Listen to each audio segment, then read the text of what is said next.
Hindi kami pupunta sa mga kainan o restaurant na hindi kakain. Natural. Hey!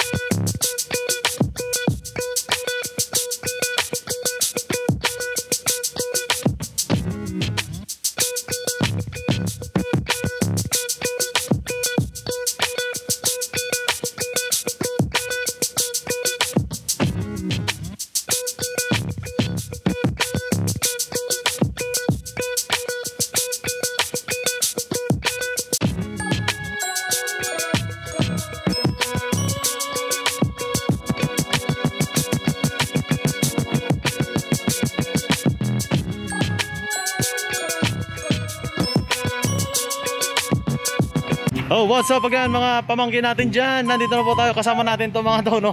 May guest tayo, Daningaran in the house. Alright, Daningaran. Alright, kitchen po, Juliana's Kitchen. Patrick Above Normal. Yan, Pangasinan Vloggers po kasama natin dyan. Juliana's Kitchen. Yan, Juliana's Kitchen po tayo, no? Pag nakita nyo, Juliana's Kitchen dito, malapit papunta ng Bunuan.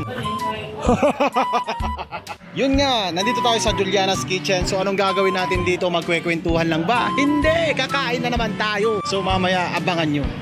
Mga pamangkin, relax na kayo dyan. Alright. We started the year 2016 sa Tramo pa before food park sa my parents.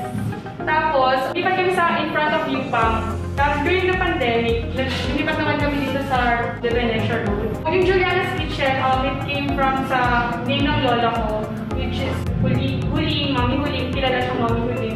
Start kami kasi family namin, nasa food industry talaga sila. Like way back before, yung lola ko, Regis Calesa, yung Calesa sa down south pa. So ayun, tapos after that, may Regis Food Shop, then Cafe Dumart. Yung mga food namin dito, recipe siya ng lola ko. So parang legacy na siya sa amin na ayaw naman namin mawala yung mga recipe. Start with Asian. This is Nasi Lemak Ayam, Malaysian food shop. So parang staple siya sa Malaysia. Ayam is chicken, tapos Nasi Lemak, coconut pandan rice. Tom yum, seafood tom yum. So there are two types of tom yum. Yung ino-offer namin dito, yung clear broth. Okay, yung isa kasi creamier, so may coconut milk yun. Curry laksa, seafood curry laksa. Singaporean Malaysian cuisine siya. Chicken satay. Yung chicken satay namin, yung difference niya kasi, pina-follow namin yung original Malaysian. So, sa Singaporean kasi, more on sweet yung kanyang marination. Pero sa Malaysian, medyo salty. Seafood pad thai. So, shrimp yung ginagamit namin. Though, yung iba, nagre-request, like, pag vegetarian sila, we can substitute naman tofu instead of shrimp. Or yung iba, pag may allergies sa seafood, they can request for chicken instead. And kaya toast. Ito, kaya toast, yung jam nito, kami na yung gumagawa. So basically, coconut jam siya, pero meron siyang pandan extra. Usually, merienda to or dessert sa Singapore. Yan. Yung lengua, specialty talaga dito sa yung chimichurri pork chop namin.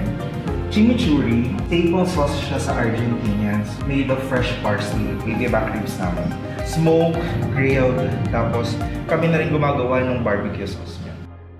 Huwag niyo pong kakalimutan, Juliana's Kitchen at syempre, partnership with Ulala. At syempre, kakain na tayo. Dating gawi, kakain po tayo. Iyon, no? Tignan mong nangyayari. Kainan na naman, no? Oo, tignan mo nangyayari. Lumalamig ka. Kainan na naman. Oh my God. Yan, kakain na po kami. Kakain na. Ito po, may tinapay. 1,000 shitty hours later. Natural, tapos na kumain. Ay, singkong na sorry sa'yo. Yan. Abuyak na naman. Ubus.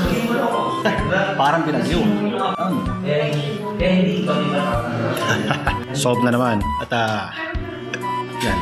At syempre, Juliana's Kitchen at Ulala. At syempre, huwag niyong kakalimutan, what's up? So yun, mga pamangkin. What's up, mga pamangkin? Alright, thank you. Juliana's Kitchen, try nyo yung mga specialty namin, lalo na yung lengua, yung bestseller namin yun, and then the chimichurri pork chop.